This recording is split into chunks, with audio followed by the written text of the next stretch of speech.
Então vamos lá. Dando continuidade aos estudos, nós vamos falar agora sobre propriedade resolúvel. O que seria essa propriedade resolúvel? Primeira coisa que nós temos que ter em mente é que a propriedade ela tem uma característica, que é a sua perpetuidade. Então o que significa isso? Significa dizer que o direito de propriedade ele nasce sem um prazo pré-estabelecido para acabar. O direito de propriedade ele surgiu e tem como finalidade se eternizar. Então, Cris, quanto tempo dura uma propriedade? Não existe um prazo fixado de duração de um direito de propriedade. Quando você se torna proprietário, quando você adquire a propriedade de um bem, via de regra, será seu eternamente. A propriedade ela tem como característica a sua perpetuidade. Ela nasce, ela surge sem um prazo pré-estabelecido de se findar. Agora é importante não confundir vitaliciedade ou vitalício com perpetuidade.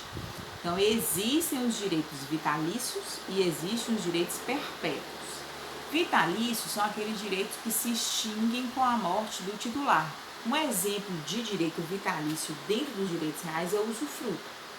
Então, o usufruto é um direito real sobre coisa alheia, que a gente estuda um pouquinho mais adiante, e ele tem uma característica, ele é um direito vitalício, ou seja, com a morte do seu titular, extingue-se o usufruto. Morre o usufrutuário, acaba o usufruto. E existem os direitos perpétuos, que no exemplo, que é o nosso direito de propriedade, que é aquele que não tem um prazo pré-estabelecido para se findar, aquele que não tem um prazo pré-estabelecido para acabar. O perpétuo é aquele direito que transmite-se aos herdeiros com a morte do titular.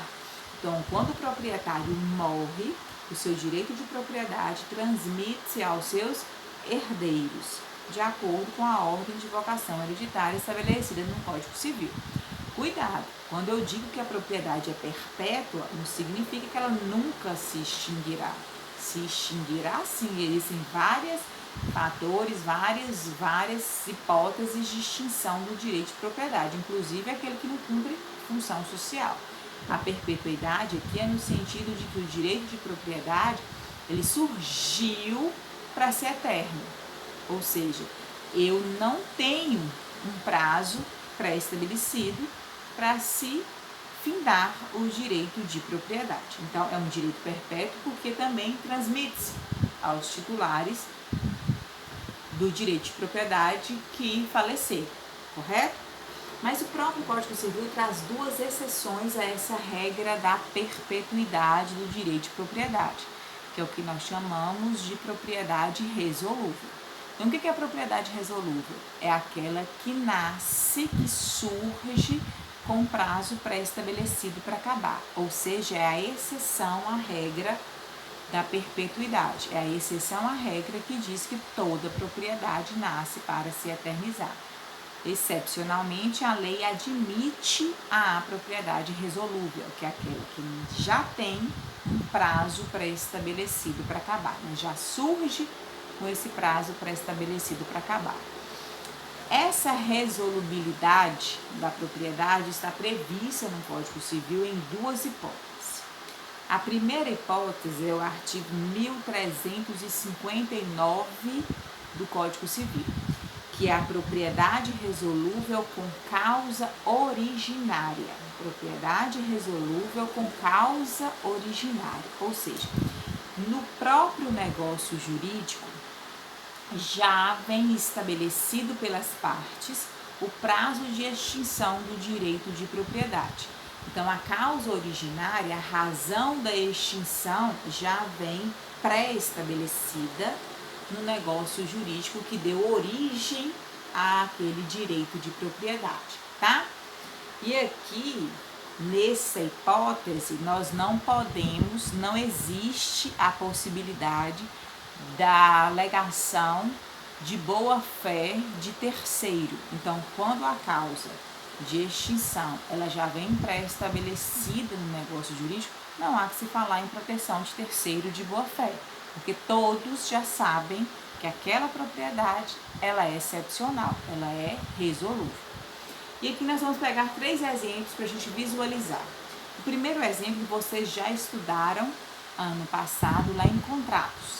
Lembram da cláusula de retrovenda do artigo 505 do Código Civil? A cláusula de retrovenda é uma cláusula acessória ao contrato principal de compra e venda. A cláusula de retrovenda estabelece o quê? Que o proprietário, certo? Que foi aquele que alienou o seu direito de propriedade, aquele que vendeu o seu bem, ele tem o direito potestativo de, no prazo de 3 anos, exigir que o comprador lhe venda o imóvel novamente. Então, eu, Cris, vendi o meu imóvel para João, correto? E estabelecemos nesse negócio jurídico uma cláusula de retrovenda. Significa dizer que eu tenho o direito potestativo de, no prazo de 3 anos, exigir que você me venda novamente. Você que comprou, me venda novamente. Lembrando que é um direito potestativo. Vocês lembram o que significa direito potestativo? É aquele direito que independe da vontade do outro titular. Ou seja, eu vou exercer a minha cláusula de retrovenda, independentemente se o proprietário hoje, né, aquele que comprou o bem, concorda ou discorda. É um direito potestativo. Então, esse é o primeiro exemplo de uma propriedade resolúvel com causa originária. O segundo exemplo é a alienação fiduciária em garantia. Então, na alienação fiduciária em garantia, enquanto eu não quitar todas as prestações, a propriedade ela fica nas mãos do proprietário fiduciário. Após eu terminar de quitar todas as prestações, essa propriedade transfere-se para mim. Então, temporariamente, a propriedade fica nas mãos do proprietário fiduciário. Paguei tudo, transfere-se essa propriedade, ok? E o terceiro exemplo de propriedade resolúvel por causa originária é o fideicomisso. Então, vamos lá. O que é fideicomisso? Fideicomisso é uma substituição testamentária que está prevista no artigo 1952 do Código Civil, lá em sucessão, o último livro do Código Civil, tá? Então, vamos lá. Nós vamos estudar sucessão e vamos aprender o seguinte, que existem 2 tipos de sucessão, legítima, que é aquela que decorre da lei, e testamentária, que é aquela que surge de um ato de última vontade. Aqui nós estamos falando da sucessão testamentária. O que seria essa possibilidade? A lei diz que para que uma pessoa seja beneficiada em testamento, ela tem que estar viva ou ter sido ao menos concebida na data da abertura da sucessão. Então, se eu, Cris, desejo fazer um testamento e deixar André como beneficiário, André só irá receber a minha sucessão se ele estiver vivo quando eu morrer, ou se ele já estiver pelo menos ter sido concebido, certo? Se ele não existir, quando eu morrer. Então, a pessoa, para ser herdeira testamentária, tem que estar viva na data da abertura da sucessão, ou tem que ter sido ao menos concebida na data da abertura da sucessão. Ok. Mas a lei permite, excepcionalmente, dentro da sucessão testamentária, que eu faça uma substituição, que é o fideicomisso. O que seria esse fideicomisso? É a possibilidade de você deixar em testamento a propriedade de determinados bens para a pessoa que ainda não existe. É o que nós chamamos de prole eventual. Então, o que eu posso fazer? Eu, Cris, posso deixar parte da minha herança, parte dos meus bens, em testamento para os filhos de André. André tem filho? Não. Certo? Mas eu posso deixar o meu patrimônio para os filhos dele que ainda não existem? Posso, através do fideicomisso, que é uma substituição testamentária. Aí vamos lá. Quando eu faço isso, o que a lei diz? Que André tem um prazo de 2 anos contados da abertura da sucessão, ou seja, da minha morte, para providenciar a concepção desses filhos. Então, ele tem 2 anos contados da abertura da sucessão para fazer a concepção e, logicamente, depois de concebidos, essa criança tem que nascer com vida. Mas o prazo de 2 anos não é para que ela nasça com vida, 2 anos para que ela seja concebida. Ok, então vamos lá. Eu, Cris, faço um testamento, deixo André como meu... Deixo os filhos de deixo os filhos de André como os meus herdeiros testamentários e deixo o prazo de 2 anos para que André faça essa concepção. Os filhos dele ainda não existem. Morro, abre-se a sucessão. André tem 2 anos para providenciar essa concepção. Cris, e nesse intervalo de 2 anos, é aí que eu quero chegar. Nesse intervalo de 2 anos, quem é o proprietário desses bens que você deixou? André. Mas a propriedade de André, ela é resolúvel. Ela já tem um prazo pré-estabelecido para acabar. Qual que é esse prazo? 2 anos, até que essas crianças sejam concebidas e nasçam com vida. Correto? Então, o fideicomisso, a alienação fiduciária e a cláusula de retrovenda são hipóteses, exemplos de propriedade resolúvel com causa originária. Todas as 3, a propriedade já nasce com prazo pré-estabelecido, na retrovenda 3 anos, na alienação fiduciária, quando termina de quitar as prestações, no fideicomisso, quando aquela prole eventual nasce com vida, transfere-se a propriedade para ela. Nessas 3 situações, a propriedade se extingue cumprido esses requisitos legais, correto? Mas também existe a propriedade resolúvel com causa superveniente, ou seja, é a hipótese em que a propriedade nasce para se eternizar. Então, ela surgiu como a regra, para ser perpétua, mas por um fator externo, por um fator exterior, ela se resolve, certo? Neste caso, como fator externo, como fator exterior, aqui sim há a proteção do terceiro de boa-fé. Qual que é o exemplo? Uma situação que vocês já estudaram lá em contratos, que é a possibilidade de revogação da doação por ingratidão do donatário, certo? Artigo 557 do Código Civil. Então, se eu, Cris, faço uma doação de um bem, lembra negócio jurídico gratuito? Então, se eu faço uma doação de uma propriedade para alguém, no mínimo que eu espero que essa pessoa que adquiriu essa propriedade seja grata, ok? A lei diz que em caso de ingratidão, eu posso extinguir essa doação, extinguir esse negócio jurídico, ou seja, resolver essa propriedade.